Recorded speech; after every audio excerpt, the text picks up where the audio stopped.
Hi എല്ലാവർക്കും നമസ്കാരം. Welcome to minister's kitchen.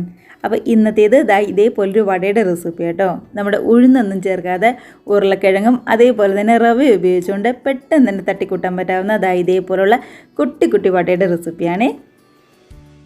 അപ്പോൾ നമുക്കിതിനായിട്ട് മെയിനായിട്ട് വേണ്ടത് ഒരു ഉരുളക്കിഴങ്ങും അതേപോലെ തന്നെ ഒരു അര കപ്പ് റവയും മാത്രം മതിയാവും. പിന്നെ നമ്മുടെ വീട്ടിൽ എപ്പോഴും കാണുന്ന ചെറിയ ചെറിയ ചേരുവകളും അത്ര മാത്രമേ വേണ്ടതായിട്ടുള്ളൂ. അപ്പോൾ ആർക്ക് വേണമെങ്കിലും സിമ്പിളായിട്ട് തയ്യാറാക്കി പെട്ടെന്ന് തന്നെ കഴിക്കാൻ പറ്റാവുന്ന ഒരു സ്നാക്സും കൂടിയാണ്. വൈകുന്നേരം സ്കൂളിൽ വിട്ട് കുട്ടികളൊക്കെ വരുമ്പോൾ പെട്ടെന്ന് തന്നെ തയ്യാറാക്കി കൊടുക്കാനും പറ്റും. അപ്പോൾ എല്ലാവരും നല്ല മുരുമുരാന്നുള്ള ഈസി ആയിട്ടുള്ള നമ്മുടെ ഈ വട ഒന്ന് തയ്യാറാക്കി നോക്കുക. വീഡിയോ ഒക്കെ നിങ്ങൾക്ക് ഇഷ്ടമാവുന്നുണ്ടെങ്കിൽ ഒന്ന് ലൈക്ക് അടിച്ച് മറ്റുള്ളവരിലേക്കും കൂടി ഷെയറും കൂടി ചെയ്യാനായിട്ട് മറന്നു പോകരുത്. അപ്പോൾ നമുക്ക് കണ്ടു നോക്കിയാലോ എങ്ങനെയാണ് നമ്മുടെ ഈ റെസിപ്പി ചെയ്യുന്നതെന്ന്.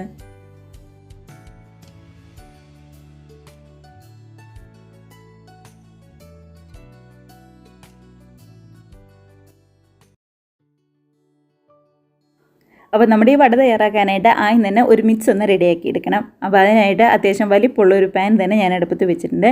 പാൻ നന്നായിട്ട് ചൂടായി കഴിയുമ്പോൾ ഒരു 2 ടേബിൾ സ്പൂൺ ഓയിൽ നമുക്ക് ചേർത്ത് കൊടുക്കാം. ഓയിലോ അല്ലാന്നുണ്ടെങ്കിൽ വെളിച്ചെണ്ണയാണെങ്കിലും കുഴപ്പമുണ്ടാവില്ല. ഒരുപാടൊന്നും വേണ്ട, ഒരു 2 ടേബിൾ സ്പൂൺ അത്രയും മാത്രം മതിയാവും. നന്നായിട്ട് ചൂടായിട്ട് വരുമ്പോൾ ഒരു 1/4 ടീസ്പൂൺ എടുത്ത് കടുകും അതേപോലെ തന്നെ 1/4 ടീസ്പൂൺ എടുത്തേക്ക് ചെറിയ ജീരകം ഉണ്ടല്ലോ അതും കൂടി ചേർത്ത് കൊടുക്കുന്നുണ്ട്. വലിയ ജീരകമല്ല, നമ്മുടെ ചെറിയ ജീരകം. ഗ്യാസ് ഈ സമയത്ത് ഏറ്റവും നന്നായിട്ട് കുറച്ചിടണം, ഇല്ലാന്നുണ്ടെങ്കിൽ കടുകും അതേപോലെ തന്നെ ജീരകമൊക്കെ പെട്ടെന്ന് കരിഞ്ഞു പോകുകയെ. എരിവിനായിട്ട് ഒരു 2 പച്ചമുളക് ഇതേപോലെ ചെറുതായിട്ട് കട്ട് ചെയ്തതും അതുപോലെ തന്നെ ഒരു 1/2 ടീസ്പൂൺ അടുത്തേക്ക് ഇഞ്ചി വെളുത്തുള്ളി പേസ്റ്റും കൂടിയാണ് ചേർത്ത് കൊടുക്കുന്നത്. ഇഞ്ചി വെളുത്തുള്ളി പേസ്റ്റോ അല്ലാന്നുണ്ടെങ്കിൽ ഇഞ്ചി വെളുത്തുള്ളി നന്നായിട്ടൊന്ന് ചതച്ചിട്ടതാണെങ്കിലും കുഴപ്പമുണ്ടാവില്ല.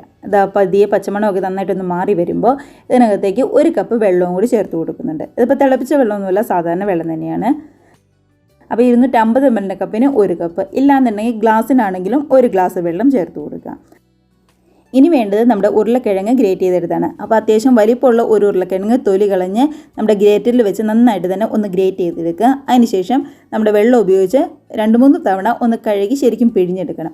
അപ്പോൾ അങ്ങനെ പിഴിഞ്ഞെടുക്കുമ്പോഴാണ് ആ ഉരുളക്കിഴങ്ങിലുള്ള കറയൊക്കെ ഉണ്ടല്ലോ അതൊക്കെ ഒന്ന് പോവുക. അപ്പോൾ വേവിച്ച ഉരുളക്കിഴങ്ങ് വേണ്ട, സാധാരണ നമ്മുടെ ഉരുളക്കിഴങ്ങ് ഒന്ന് ഗ്രേറ്റ് ചെയ്ത് നന്നായിട്ട് കഴുകി എടുത്താൽ മാത്രം മതിയാവും. അതും കൂടി നമ്മുടെ വെള്ളത്തിലേക്ക് ചേർത്ത് കൊടുത്തിട്ടുണ്ട്. ഇനി വേണ്ടത് നമ്മുടെ ചില്ലി ഫ്ലേക്സ് ആണ്. അപ്പോൾ അത് എരിവിനനുസരിച്ച് ചേർത്ത് കൊടുക്കാം. അപ്പോൾ ഞാനിവിടെ ഏകദേശം 1 ടീസ്പൂണിൻ്റെ അടുത്തുള്ള ചില്ലി ഫ്ലേക്സ് ആണ് ചേർത്തിരിക്കുന്നത്. നമ്മളിതിനകത്ത് വേറെ മുളക് പൊടിയൊന്നും ചേർക്കുന്നില്ല. അപ്പോൾ ഈ വറ്റമുളക് ചതച്ചതിൻ്റെ ആ ഒരു കളറുണ്ടല്ലോ അതാണ് ശരിക്കും എടുത്തറിയാനായിട്ട് പറ്റുന്നത്. കൂടെ തന്നെ ഒരു ചെറിയൊരു പിടി മല്ലിയില ചെറുതായിട്ടൊന്ന് കട്ട് ചെയ്തതും അതുപോലെ തന്നെ ആവശ്യത്തിന് ഉപ്പും കൂടി ചേർത്ത് കൊടുക്കുന്നുണ്ട്. ഇനി ഇതെല്ലാം കൂടി നന്നായിട്ട് തന്നെ ഒന്ന് തിളച്ച് വരണം. നന്നായിട്ടൊന്ന് മിക്സ് ചെയ്ത് ശരിക്കും അവിടെ ഇരുന്ന് എല്ലാം കൂടി ഒന്ന് തിളച്ച് വരട്ടെ. അപ്പോൾ ആ ചില്ലി ഫ്ലേക്സ് ചേർത്ത് കൊടുത്തുകൊണ്ട് തന്നെ പതുക്കെ ആ കളറൊക്കെ ഒന്ന് മാറി ചെറിയൊരു ചുവപ്പ് കളറിലായിട്ട് വരുന്നുണ്ട്. അപ്പോൾ ഒരുപാടൊന്നും വേണ്ട, ഒരു 1/2 ടീസ്പൂണോ 1 ടീസ്പൂണോ അത്രയും മാത്രം മതിയാവും. നന്നായിട്ട് വെള്ളം തിളച്ച് വരുമ്പോൾ ഒരു 1/2 കപ്പ് റവയാണ് ചേർക്കുന്നത്. അപ്പോൾ 1 ഗ്ലാസ് വെള്ളവും അതേപോലെ തന്നെ ഒരു ഉരുളക്കിഴങ്ങിനും 1/2 കപ്പ് റവ മാത്രം എടുത്താൽ മതിയാവും. വറുത്ത റവയോ വറുക്കാത്ത റവയോ ഏതാണെങ്കിലും കുഴപ്പമില്ല. ഈ 1/2 കപ്പ് റവയും കൂടി ചേർത്ത് എല്ലാം കൂടി നന്നായിട്ട് തന്നെ ഒന്ന് മിക്സ് ചെയ്തെടുക്കുക. ഇനിയിപ്പോൾ ആ റവയും ഇതെല്ലാം കൂടി നന്നായിട്ടൊന്ന് മിക്സായി ശരിക്കും ഒന്ന് വെന്ത് വെള്ളമൊക്കെ നന്നായിട്ടൊന്ന് വറ്റി പാനിൽ നിന്ന് വിട്ട് വരുന്ന ഒരു പരുവുണ്ടല്ലോ ആ സമയത്ത് വേണം ഗ്യാസ് ഓഫ് ആക്കാനായിട്ട്.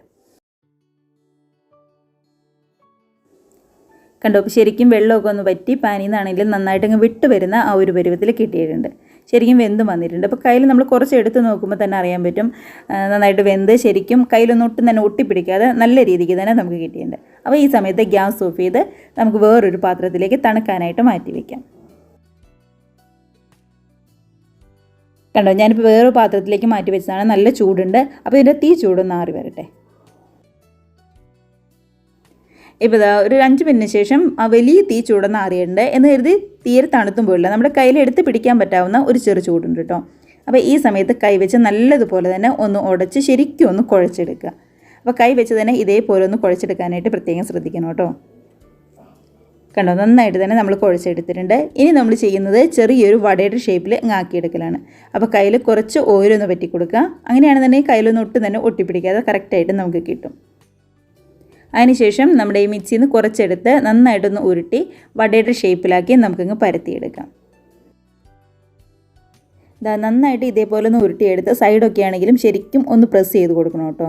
ഇല്ലാന്നുണ്ടെങ്കിൽ നമ്മൾ എണ്ണയിലിട്ട് ഫ്രൈ ചെയ്ത് കഴിയുമ്പോൾ സൈഡൊക്കെ ഇങ്ങ് വിട്ട് പോരും. അപ്പോൾ അങ്ങനെ വരാതിരിക്കാനായിട്ട് നല്ല മുറുക്കത്തിൽ ഇതേപോലെ ചെയ്തെടുക്കാനായിട്ട് പറയുന്നത്. അതിനുശേഷം നടുക്ക് കയ്യിൽ ഇതേപോലെ ചെറിയൊരു ഹോൾ ഉണ്ടാക്കിയെടുക്കുക. നമ്മൾ സാധാരണ വടക്കൊക്കെ ചെയ്യില്ലേ, അതേപോലെ തന്നെ അരിക്ക് പ്രത്യേകം ഇതേപോലെ സൈഡൊക്കെ ഒന്ന് വിട്ട് വരാതെ നന്നായിട്ട് പ്രസ് ചെയ്യാനായിട്ട് ശ്രദ്ധിക്കുക. ഇല്ലാന്നുണ്ടെങ്കിൽ എണ്ണയിലിട്ട് കഴിയുമ്പോൾ ഇങ്ങ് വിട്ടുപോരും. അതുകൊണ്ടാണ്. കണ്ടോ, കുട്ടി വടയായിട്ട് നമുക്ക് കിട്ടിയിട്ടുണ്ട്. അപ്പോൾ ബാക്കിയുള്ളതും ഇതേപോലെ പെട്ടെന്ന് ചെയ്തെടുക്കാം. അപ്പോൾ ഓരോ തവണ ചെയ്യുന്നതിന് മുമ്പായിട്ട് കയ്യിൽ കുറച്ച് എണ്ണ പറ്റുകയാണെന്നുണ്ടെങ്കിൽ കറക്റ്റായിട്ട് തന്നെ നമ്മുടെ ആ കറക്റ്റ് ഷേപ്പിൽ തന്നെ നമുക്ക് കിട്ടും. കയ്യിലൊട്ടും തന്നെ ഒട്ടിയൊന്നും പിടിക്കില്ല. കണ്ടോ, നമ്മുടെ ബാക്കി വരുന്ന മാവും ഇതേപോലെ പെട്ടെന്ന് ചെയ്തെടുക്കാം. അങ്ങനെ നമുക്കിവിടെ 8 വട റെഡിയാക്കി എടുത്തിട്ടുണ്ട്. 2 വടയ്ക്കുള്ള മാവും കൂടി ഉണ്ട് കേട്ടോ. അപ്പോൾ ആകെ നമ്മൾ എടുത്തിരിക്കുന്ന ഈ അളവിൽ നിന്ന് ഒരു മീഡിയം സൈസുള്ള 10 വട വരെ നമുക്ക് റെഡിയാക്കി എടുക്കാം. 1/2 കപ്പ് റവയും അതേപോലെ തന്നെ അത്യാവശ്യം വലിപ്പമുള്ള ഒരു ഉരുളക്കിഴങ്ങിന്ന്. അപ്പോൾ ഇത്രയേ ഉള്ളൂ നമ്മുടെ മിക്സ് എന്ന് പറയുന്നത്. ഇനിയിപ്പോൾ വേറെ ഒന്നുമില്ല, നമുക്ക് നേരെ എണ്ണയിലിട്ട് അങ്ങ് ഫ്രൈ ചെയ്തെടുത്താൽ മാത്രം മതിയാവും.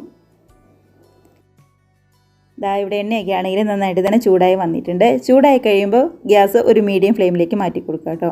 അതിനുശേഷം ഓരോ വടയും ഇതേപോലെ ചൂടായ എണ്ണയിലേക്കിട്ട് 2 വശവും മറിച്ചിട്ട് ഇങ്ങ് റെഡിയാക്കി എടുത്താൽ മാത്രം മതിയാവും. അപ്പോൾ ഇതേപോലെ എണ്ണയിലിട്ട് കഴിയുമ്പോൾ സൈഡൊക്കെ നന്നായിട്ട് പ്രസ്സാക്കി കൊടുത്തില്ലെങ്കിൽ ഇങ്ങ് വിട്ടുപോരും, പൊടിഞ്ഞു പോരും. അതുകൊണ്ടാണ് ശരിക്കും നന്നായിട്ട് പ്രസ്സാക്കി എടുക്കണമെന്ന് പറയുന്നത്. ഒരു വശമൊക്കെ ഒന്ന് റെഡിയായി വന്നിട്ടുണ്ട്. അപ്പോൾ അതൊക്കെ കളറൊന്ന് മാറി വന്നപ്പോൾ മറുവശവും കൂടി മറിച്ചിട്ട് കൊടുത്ത് റെഡിയാക്കി എടുക്കുന്നുണ്ട്. 2 വശം റെഡിയായി കഴിഞ്ഞപ്പോൾ നമ്മളിങ്ങ് കോരിയെടുത്ത് മാറ്റി വയ്ക്കുവാണ്. 2 വശത്തിൻ്റെ കളറൊക്കെ ഒന്ന് മാറി നന്നായിട്ട് തന്നെ മൊരിഞ്ഞ് വന്നിട്ടുണ്ട്. ഒട്ടും തന്നെ കരിഞ്ഞൊന്നും പോകാതെ നന്നായിട്ട് തന്നെ നമുക്ക് കിട്ടിയിട്ടുണ്ട്. അപ്പോൾ ഇത്രയേ ഉള്ളൂ, ഒരുപാട് എണ്ണയൊന്നും കുടിച്ചിട്ടുമില്ല. അപ്പോൾ ഇതേപോലെ ഇങ്ങ് കോരിയെടുത്തിട്ട് ബാക്കിയുള്ള വടയും ഇതേപോലെ പെട്ടെന്ന് റെഡിയാക്കി എടുക്കാവുന്നതേ ഉള്ളൂ. അപ്പോൾ ഒരു ഉരുളക്കിഴങ്ങും അതേപോലെ തന്നെ 1/2 കപ്പ് റവയും പെട്ടെന്ന് തന്നെ ഈസി ആയിട്ട് റെഡിയാക്കി എടുക്കാൻ പറ്റാവുന്ന നല്ല മൊരാന്നുള്ള വടയും കൂടിയാണ്. അപ്പോൾ ഉഴുന്നൊന്നും ചേർക്കാതെ എളുപ്പത്തിൽ തയ്യാറാക്കാൻ പറ്റാവുന്ന ഒരു റെസിപ്പിയും കൂടിയാണ്. ബാക്കി വന്ന വടയും ഇതേപോലെ ചെയ്തെടുക്കാവേ. ഗ്യാസിൻ്റെ ഫ്ലെയിം ഒരുപാട് കൂട്ടിയിടാതെ പ്രത്യേകം ശ്രദ്ധിക്കണം, കാരണം നന്നായിട്ട് വെന്ത് വന്നതാണ്. ഇനിയിപ്പോൾ ജസ്റ്റ് ഒന്ന് മുരിച്ചെടുക്കാൻ മാത്രമേ ഉള്ളൂ. അപ്പോൾ ഗ്യാസിൻ്റെ ഫ്ലെയിം കൂട്ടിയിട്ട് കഴിഞ്ഞാൽ പെട്ടെന്ന് കരിഞ്ഞു പോകും. ഉള്ളാണെങ്കിലും അത്ര നന്നായിട്ട് നമുക്ക് കിട്ടിയെന്ന് വരില്ല. ഒരു മീഡിയം ഫ്ലെയിമിലിട്ട് തിരിച്ച് മറിച്ചിട്ട് കൊടുത്ത് റെഡിയാക്കി എടുത്താൽ മാത്രം മതിയാവും. അപ്പോൾ ഇത്രയേ ഉള്ളൂ നമ്മുടെ റെസിപ്പി എന്ന് പറയുന്നത്. നല്ല മൊരാന്നുള്ള നമ്മുടെ റവയും ഉരുളക്കിഴങ്ങും ഉപയോഗിച്ചിട്ടുള്ള വട. അപ്പോൾ നമ്മുടെ ഷേപ്പാക്കി എടുക്കുന്നതിനനുസരിച്ചിരിക്കും എണ്ണത്തിലും ചെറുതായിട്ട് അങ്ങോട്ടോ ഇങ്ങോട്ടോ ഒന്നും വ്യത്യാസം വരില്ല. എങ്ങനെയാണെങ്കിലും 8 എണ്ണത്തിൽ കുറയാതെ തന്നെ നമുക്ക് കിട്ടുവേ. കണ്ടോ, ഒരു പ്ലേറ്റ് നിറയെ വട നമുക്ക് കിട്ടിയിട്ടുണ്ട്. നന്നായിട്ട് മൊരാന്നുള്ള നല്ല ഗോൾഡൻ കളറിലുള്ള വട തന്നെയാണ്. നമ്മൾ ഈ വട കഴിക്കാൻ നേരത്തെ ചൂടോടുകൂടി കഴിക്കാനായിട്ട് ശ്രദ്ധിക്കുക. തണുത്ത് പോയി കഴിഞ്ഞാൽ ആകെ അങ്ങ് തണുത്ത് അത്രയ്ക്ക് അങ്ങ് ടേസ്റ്റ് ഉണ്ടാവില്ല. അപ്പോൾ ചൂടോടെ കഴിക്കുകയാണെങ്കിൽ നല്ല കറുമുറാന്ന് നമുക്ക് കിട്ടുകയും ചെയ്യും. ഒരു സോസോ അല്ലാന്നുണ്ടെങ്കിൽ ചെറിയൊരു ചമ്മന്തിയൊക്കെ ഉണ്ടെങ്കിൽ അടിപൊളിയായിരിക്കും. നല്ല ചൂട് ചായയുടെ കൂടെ എല്ലാവരും നല്ല ഹാപ്പി ആയിട്ട് ഇരുന്ന് കഴിക്കുക. മാത്രമല്ല വീഡിയോ ഒക്കെ നിങ്ങൾക്ക് ഇഷ്ടമായിട്ടുണ്ടെങ്കിൽ ഒന്ന് ലൈക്ക് അടിച്ച് മറ്റുള്ളവരിലേക്കും ഷെയറും കൂടി ചെയ്യാനായിട്ട് മറന്നു പോകരുത്. അതുപോലെ തന്നെ ആദ്യമായിട്ട് നമ്മുടെ ചാനൽ ആരെയും കാണുന്നവരുണ്ടെങ്കിൽ റെസിപ്പിയും വീഡിയോ ഒക്കെ നിങ്ങൾക്ക് ഇഷ്ടമായിട്ടുണ്ടെങ്കിൽ പ്ലീസ് നമ്മുടെ ചാനലും കൂടി ഒന്ന് സബ്സ്ക്രൈബ് ചെയ്ത് സപ്പോർട്ട് ചെയ്യുക കേട്ടോ. അപ്പം നമുക്ക് ഇതേപോലുള്ള പുതിയ നല്ല അടിപൊളി വീഡിയോസൊക്കെ ആയിട്ട് വീണ്ടും കാണാം. അതുവരെ എല്ലാവരും നല്ല ഹാപ്പി ആയിട്ട് ഹെൽത്തി ആയിട്ട് സേഫ് ആയിട്ടിരിക്കുക. ബൈ.